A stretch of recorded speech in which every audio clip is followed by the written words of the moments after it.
In other news, Nigeria has seen more Cameroonian refugees fleeing into the country. The influx began before the general elections in Cameroon, with almost 8,000 people fleeing to Nigeria in the last fortnight. Ongoing violence between security forces and armed groups in Cameroon are some of the reasons the refugees flee. Well, my guest is Tony Aseh now via Skype. He's from the United Nations High Commission for Refugees. Tony, good morning and thank you very much for your time. We understand now you've got almost 60,000 people who fled from parts of Cameroon into Nigeria. This is proving to be a very difficult humanitarian situation that's unfolding there. Good morning, Dan. Thanks for having me.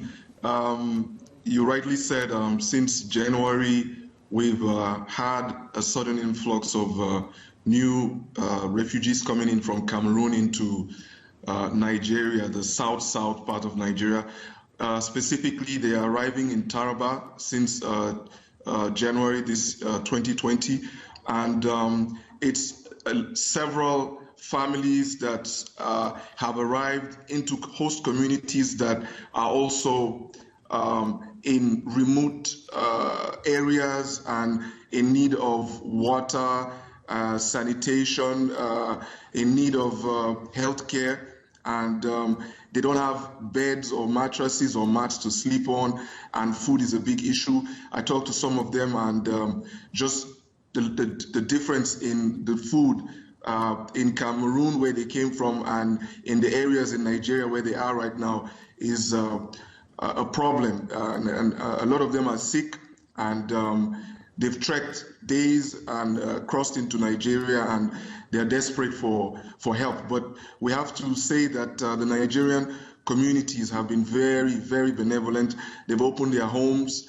They've given access to buildings, hospitals to accommodate these refugees. What's causing this influx of refugees into that southern part of Nigeria from Cameroon? Well, as you rightly said, insecurity in Cameroon is causing the influx, and you know they are coming from areas that is just across the border.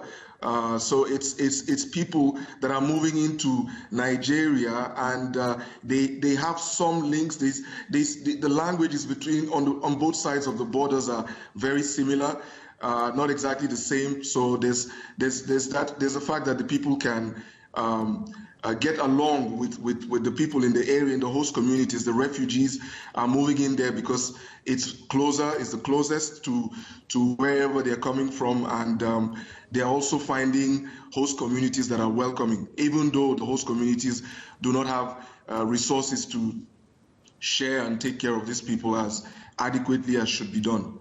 Is the UN confident that the safety issues, the violence that's going on in that part of Cameroon will stop anytime soon in order to address this refugee problem? Well, the violence is, for us UNHCR, it's we see it on this side, and our main focus is to look at the humanitarian needs of these people. They come in hungry, they come in with no clothes on their backs. Some of them are sleeping on the bare floor. It's unbelievable to see children sleeping hungry and with very little clothes on them. And of course, we hope that the violence will end soon, and we are confident that the political department of the UN and the parties involved are working towards that.